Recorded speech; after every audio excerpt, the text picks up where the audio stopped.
Hello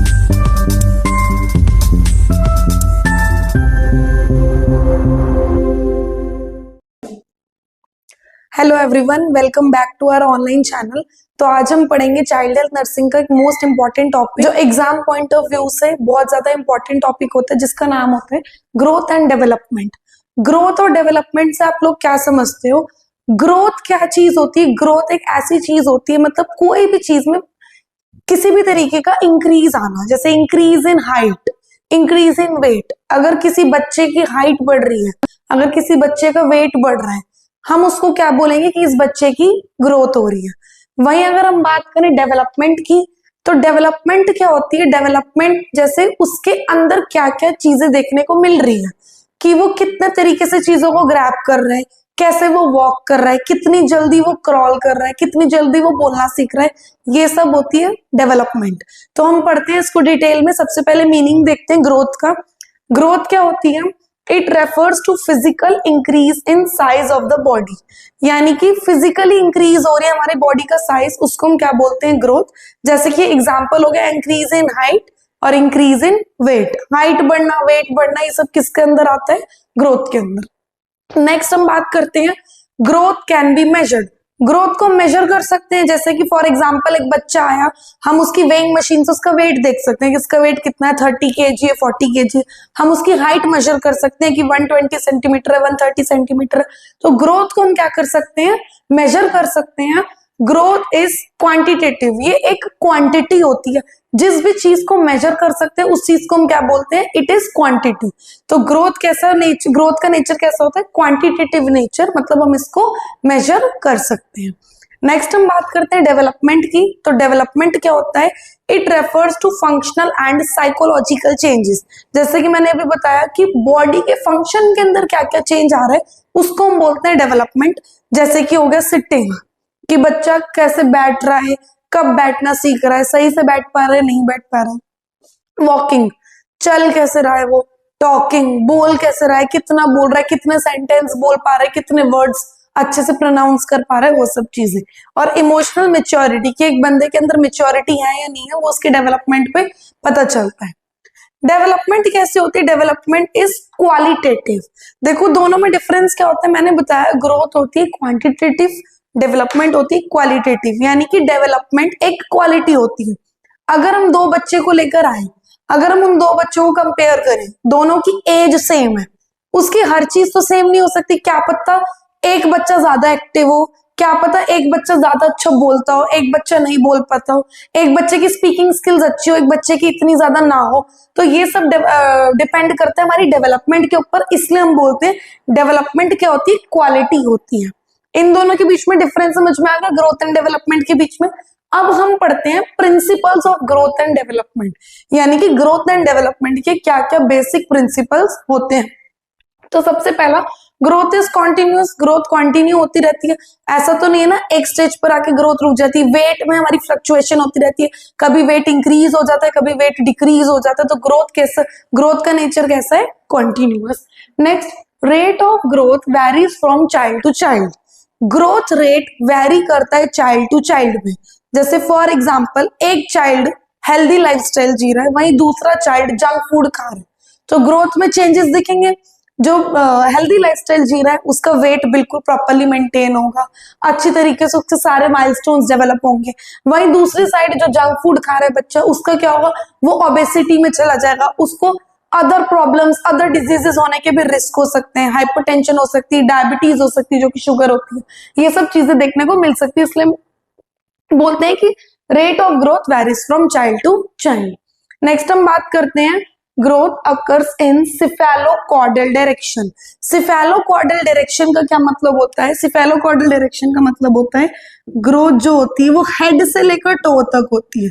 यानी कि growth start होती है हेड से, देन वो ऐसे मूव करके टो तक जाती है। इसी डायरेक्शन को हम क्या बोलते हैं? सिफेलोकॉर्डल। सिफेलो मतलब head. Next, growth occurs in proximodistal direction. Proximodistal direction क्या होता है? प्रोक्सिमो डिस्टल डायरेक्शन वो डायरेक्शन होती है, जैसे कि अगर किसी की ग्रोथ हो रही है तो पहले ग्रोथ सेंटर से स्टार्ट होगी, देन वो साइड्स में जाएगी। यानी कि इस डायरेक्शन को हम क्या बोल सकते हैं? सेंटर टू पेरिफेरी, पहले सेंटर में ग्रोथ होगी फिर वो ग्रोथ साइड में होगी। तो प्रॉक्सी डिस्टल उसको बोलते हैं जब ग्रोथ कैसे होती है, centre to periphery. Next, all children follow same sequence but speed differs. देखो सारे जो बच्चे होते हैं वो सेम हमारा सीक्वेंस फॉलो करते हैं ग्रोथ का, कि इस एज में आके उसको बोलना है, इस एज में आके उसको बैठना है, इस एज में आके उसको वॉक करना है, इस एज में आके उसको सेंटेंसेस अच्छे से स्पीक करना है। ये सब चीजें सब बच्चे उसी तरीके से ग्रोथ हमारी डेवलप करते हैं, लेकिन स्पीड डिफर करती है। जैसे बोलते हैं कोई बच्चा जल्दी बोलता है, कोई बच्चा लेट बोलता है, लेकिन बोल तो रहा है बच्चा, सीक्वेंस सेम चल रहा है, लेकिन किसकी डिफरेंस आ रही है, स्पीड की डिफरेंस आ रही है। तो ये सब हमारे क्या आते हैं, प्रिंसिपल्स। नेक्स्ट हम बात करते हैं factors affecting growth and development, यानी कि ऐसे कौन कौन से फैक्टर्स होते हैं जो कंट्रीब्यूट करते हैं हमारे ग्रोथ और डेवलपमेंट में। तो सबसे फर्स्ट और मोस्ट इंपॉर्टेंट फैक्टर होते हैं genetic factors. Genetic factors means heredity. Heredity क्या होती है, जो हमें पेरेंट्स से कैरेक्टर्स ट्रांसफर हो रहे हैं टुवर्ड्स नेक्स्ट जनरेशन। जैसे कि फॉर एग्जांपल हाइट, अगर मान लो पेरेंट्स की हाइट छोटी है तो बच्चे की हाइट भी छोटी हो सकती है। अगर वो ट्रेट डोमिनेंट हुआ मतलब वो ट्रेट अपने आप को एक्सप्रेस कर रहे हैं। मान लो एक कपल है, मदर की हाइट छोटी है, फादर की हाइट बड़ी है, लेकिन बच्चे की हाइट क्या रहेगी, छोटी रहेगी। इट मीन्स जो मदर वाला छोटी हाइट का ट्रेट था उसने क्या करा, अपने आप को डोमिनेट कर दिया और बच्चे की हाइट छोटी रहेगी। तो ये सब चीजें हमारी रोल प्ले करती है ग्रोथ एंड डेवलपमेंट में। Next, prenatal factors. Prenatal factors मतलब प्रेगनेंसी के टाइम में, प्रेगनेंसी से पहले उस मदर की क्या कंडीशन थी, जैसे कि वो अल्कोहल इंटेक करती थी, स्मोकिंग करती थी, या प्रेगनेंसी के टाइम पर उसको कोई इन्फेक्शन रहा हो।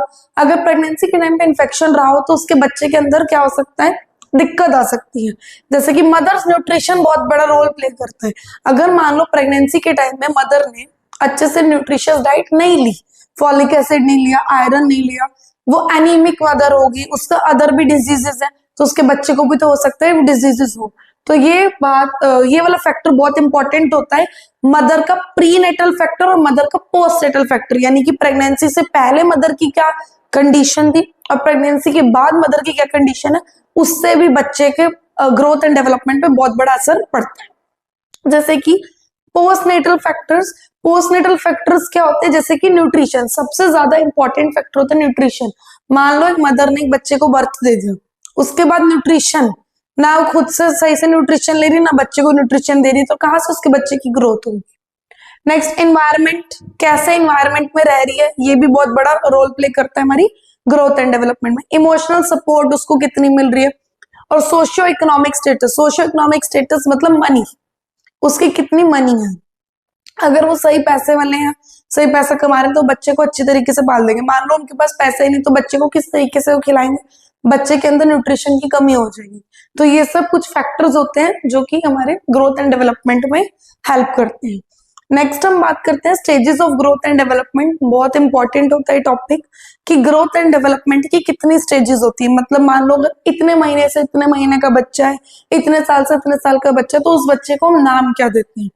तो सबसे पहले जब बच्चा पैदा होता है, यानी कि 0 से 28 डेज तक, उस बच्चे को हम क्या बोलते हैं, नियोनेट। जैसे कि मैंने आपको पहली क्लास में बताया था, नियोनेट्स कौन होते हैं, बर्थ से लेकर 28 डेज के बच्चे को हम क्या बोलते हैं, नियोनेट्स, मतलब 1 मंथ। नेक्स्ट स्टेज आती है इन्फेंट या इन्फेंसी स्टेज। इन्फेंट क्या होते हैं, 1 मंथ से लेकर 1 ईयर के बच्चे को हम क्या बोलते हैं, इन्फेंट। थर्ड आता है टॉडलर। टॉडलर क्या होता है, 1 से लेकर 3 इयर्स के बच्चे को हम क्या बोलते हैं, toddler. Next, pre school child. Pre school child कौन होते हैं, 3 to 6 इयर्स, जो 3 साल से लेकर 6 साल के बच्चे होते हैं उनको हम क्या बोलते हैं, preschool child. Next, school age child. School age child 6 to 12 years के होंगे। और लास्ट है हमारा एडोलेसेंट, जो कि 12 to 18 इयर्स के होंगे। अब हम बात करते हैं कि जैसे मान लो इन्फेंट है, 1 मंथ से लेकर 1 ईयर के बीच में, उसके क्या क्या डेवलपमेंटल माइलस्टोन्स हमें देखने को मिल रहे हैं, यानी कि क्या क्या चीजें हम उसकी ऑब्जर्व कर रहे हैं। ये मोस्ट इंपॉर्टेंट टॉपिक होता है एग्जाम पॉइंट ऑफ व्यू से। तो हम ये देखते हैं डेवलपमेंट माइलस्टोन्स कौन कौन से होते हैं। सबसे पहले अगर हम बात करें इन्फेंट की, इन्फेंट मैंने क्या बताया था, 1 ईयर के बच्चे को हम क्या बोलेंगे, इन्फेंट। 1 ईयर तक के बच्चे को। सबसे पहले अगर हम स्टार्ट करते हैं 3 मंथ्स, अगर बच्चा 3 मंथ्स का हो गया तो सबसे पहले उसका हेड कंट्रोल होना स्टार्ट हो जाए, यानी कि हेड पे उसका कंट्रोल रहेगा। नेक्स्ट 6 मंथ्स का अगर हो गया बच्चा तो सिट विथ सपोर्ट, बैठेगा लेकिन सपोर्ट से, यानी कि पीछे हम उसको हाथ रखें, फिर कोई ऐसे चेयर में हम उसको बिठाएं। नेक्स्ट 9 मंथ्स का बच्चा क्या करेगा, क्रॉल कर सकता है, स्टैंड कर सकता है बट विद सपोर्ट। क्रॉल यानी कि ऐसे रेंग रेंग के चलेगा और खड़ा हो जाएगा लेकिन विद सपोर्ट। 12 मंथ्स का बच्चा वॉक करेगा, प्रॉपर चलेगा लेकिन सपोर्ट के साथ, और 1 to 2 वर्ड्स भी बोल सकते हैं, जैसे कि मम्मी पापा वगैरह बोलना शुरू कर देता है 1 ईयर का बच्चा। नेक्स्ट हम बात करते हैं टॉडलर। टॉडलर क्या होते हैं, 1 से 3 ईयर्स वाले। वॉक्स इमीडिएटली, जो टॉडलर होते हैं वो जल्दी जल्दी वॉक करना स्टार्ट कर देते हैं, भागते भी, रन्स, क्लाइम्स, चढ़ते भी ऐसे। स्पीक 2 to 3 वर्ड्स या सेंटेंस, 2 से 3 वर्ड और सेंटेंस वगैरह बोल सकते हैं। टॉयलेट ट्रेनिंग में उनको पता है कि वॉशरूम जाना है, ऐसे बेड पे हमें नहीं करना है, ये सब चीजें।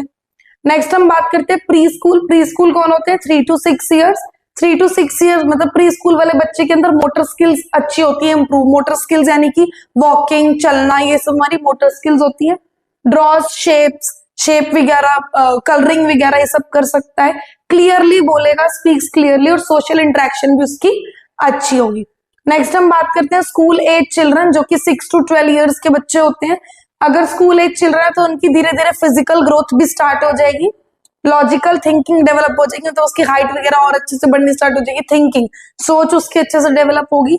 पीयर ग्रुप इंपॉर्टेंस, यानी कि अपने फ्रेंड्स को बहुत इंपॉर्टेंस देंगे वो बच्चे। रीडिंग और राइटिंग स्किल्स भी उनकी अच्छी हो जाएगी। लास्ट हम बात करते हैं एडोलेसेंट। एडोलेसेंस क्या होता है, 12 to 18 ईयर्स के। इसमें प्यूबर्टी आती है, यानी कि सेकेंडरी सेक्सुअल कैरेक्टरिस्टिक्स की ग्रोथ स्टार्ट हो जाती है। रैपिडली चीजें ग्रो होती है, रैपिडली मतलब फास्ट ग्रोथ होती है। और डेवलपमेंट ऑफ आइडेंटिटी, उनको पता होता है कि वो मेल है या फीमेल है। अब हम बात करते हैं मेजरमेंट ऑफ ग्रोथ, यानी कि हम ग्रोथ को किस तरीके से मेजर कर सकते हैं। तो growth is assessed by weight, हम बच्चे का वेट देख सकते हैं। हाइट, हम उसकी हाइट देख सकते हैं। हेड सर्कमफ्रेंस, यानी कि हेड कितना सर्कमफ्रेंस है। चेस्ट सर्कमफ्रेंस, यानी कि चेस्ट की कितनी सर्कमफ्रेंस है। ये सब चीजों से हम ग्रोथ को मेजर कर सकते हैं। उसके लिए कुछ ग्रोथ चार्ट्स यूज करते हैं। ग्रोथ चार्ट्स में क्या होती है, हमारी स्टैंडर्ड वैल्यूज लिखी होती है। जैसे आप देखते हो लैब रिपोर्ट होती है, लैब रिपोर्ट में अगर हम कोई टेस्ट करवाते हैं, एक साइड हमारी वैल्यू आती है, एक साइड स्टैंडर्ड वैल्यू आती है कि इतनी वैल्यू हमारी होनी चाहिए। तो उसी तरीके से ग्रोथ चार्ट भी होते हैं। Use to compare child growth with standard values, उसमें भी क्या होता है, एक साइड एक बच्चे की ग्रोथ लिखते हैं, एक साइड स्टैंडर्ड वैल्यू रखते हैं कि ये वाली इसकी ग्रोथ ये नीड को मीट कर पा रही है या फिर इससे अंडरवेट है, ओवरवेट है, ये सब हम देखने के लिए। नेक्स्ट, आइडेंटिफाई अंडर न्यूट्रिशन और ओबेसिटी। अंडर न्यूट्रिशन यानी कि वो अंडरवेट है बच्चा, लो बर्थ है, या फिर ओबेस, मोटा है, ये सब देखने के लिए हम क्या करते हैं, ग्रोथ की मेजरमेंट। नेक्स्ट टॉपिक है role of nutrition in growth. मतलब न्यूट्रिशन का बहुत बड़ा रोल होता है ग्रोथ में। अगर हम एक अच्छा न्यूट्रिशन लेते हैं तो हमारी ग्रोथ अच्छी होती है। जैसे कि कौन कौन से टाइम पे हमें अच्छा न्यूट्रिशन लेना चाहिए। ब्रेस्ट फीडिंग इन इन्फेंसी, अगर कोई प्रेग्नेंट वुमेन है, उससे बर्थ दिया है बच्चे को, ब्रेस्ट फीडिंग करवानी, तब वो अच्छा न्यूट्रिशन लेना चाहिए उसको। बैलेंस डाइट इन चाइल्डहुड, अगर कोई छोटा बच्चा, उसको जंक फूड अवॉइड करने चाहिए और अच्छा हेल्दी खाना खाना चाहिए। एडिकेट प्रोटीन, विटामिन और मिनरल हमें अपनी डाइट में लेने चाहिए ताकि हमारी बैलेंस डाइट सफिशिएंट रहे। नेक्स्ट हम बात करते हैं माल न्यूट्रिशन। अगर ये न्यूट्रिशन हम लेने में फेल हो गए तो हम क्या हो सकता है, माल न्यूट्रिशन हो सकता है, फिर कोई भी डिजीज हो सकती है। माल न्यूट्रिशन से क्या क्या होगा, स्टंटेड ग्रोथ। स्टंटेड ग्रोथ मतलब ग्रोथ रुक जाएगी, स्टंटेड मतलब स्टॉप होना। नेक्स्ट, डिलेड डेवलपमेंट, वो बच्चा सही से डेवलप नहीं कर पाएगा। अगर एक मान लो छोटा सा बच्चा है, उसको अभी से जंक फूड हम खाने के लिए दे देंगे, ना उसकी ग्रोथ होगी, ना उसका माइंड शार्प होगा, ना वो कंसंट्रेटेड रहेगा बच्चा, और उसकी इम्यूनिटी भी कैसी रहेगी, वीक रहेगी। जल्दी से कोई भी डिजीज आएगी तो उसको फटाफट से अटैक कर सकती है। अब हम बात करते हैं role of nurse in growth and development, यानी कि नर्स का क्या रोल होना चाहिए ग्रोथ एंड डेवलपमेंट के अंदर। तो सबसे पहले रेगुलर ग्रोथ मॉनिटरिंग। अगर मान लो कोई बच्चा आया हॉस्पिटल में और उसकी ग्रोथ हमें देखनी है, तो ग्रोथ चार्ट देखो, उसकी नॉर्मल वैल्यू देखो, उसके अकॉर्डिंग हम उसकी ग्रोथ को मॉनिटर करते रहेंगे कि इसको कोई अंडरवेट या ओवरवेट तो नहीं है। Next, early identification of delay, यानी कि पहले से कुछ हमें लग रहा है गड़बड़ी, तो पहले से आइडेंटिफाई कर लो ताकि वो चीजें डिले लेट ना हो। नेक्स्ट, पेरेंट एजुकेशन, पेरेंट को एजुकेट करना है कि हमें बच्चे को अच्छी डाइट देनी है, बैलेंस डाइट देनी, प्रॉपर अमाउंट में प्रोटीन, कार्बोहाइड्रेट, फैट्स, विटामिन और मिनरल्स वगैरह प्रोवाइड करने हैं। न्यूट्रिशनल गाइडेंस, वह एक प्रॉपर चार्ट दे देंगे हम कि इतने अमाउंट में हमें कार्बोहाइड्रेट लेना है, इतनी कैलोरीज लेनी, इतनी ये करनी है। रेफरल व्हेन नीडेड, अगर लग रहा है उस बच्चे की कंडीशन ज्यादा सीवियर तो हम उसको रेफर कर सकते हैं कोई बड़े हॉस्पिटल में। Nurses act as a protector of child health, तो नर्स कैसे एक्ट करती है, एक तरीके का प्रोटेक्टर हमारी ग्रोथ एंड डेवलपमेंट के लिए। Thank you.